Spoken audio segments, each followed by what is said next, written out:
Ayan si Kathleen, guys. Napasok na siya sa school. Mukha niya, itsura niya parang grade 6, pero grade 3 pa lang yan. Damulag lang siya. Ayan, dalisan mo na rin na. Ayan, kumuna siya ngayon.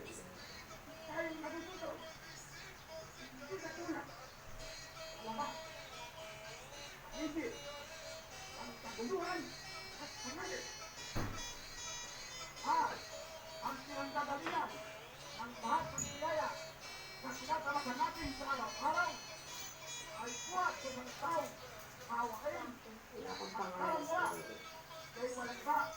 Baunan ka! Asan ang tubigan niya?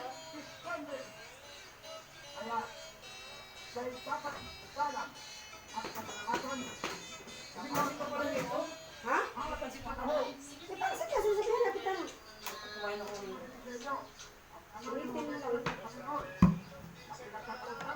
Nasa pagmupo ba yun, no?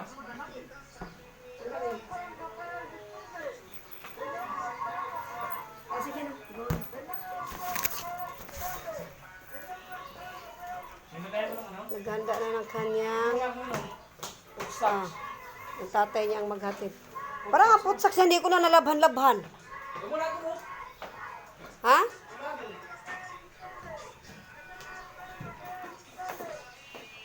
Magpulbo ka sa mukha, Kat. Mamay, paano mo ba?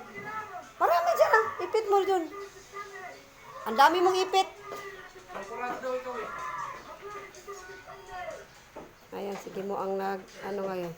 Bakit ang blurred naman ang aking camera today?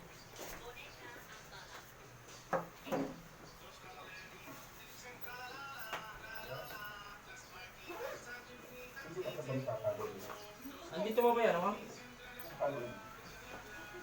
Dito ba yung ano mo?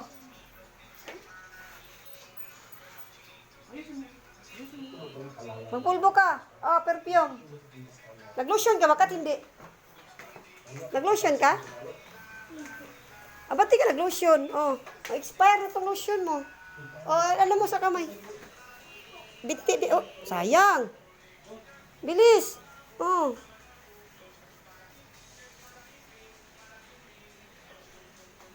Sayang na tapon-tapon. Perfume. Masa na perfume dito? Ayusin mo naman ang ano mo sa mga lotion mo. Tingnan mo, Iyan mo sa binti.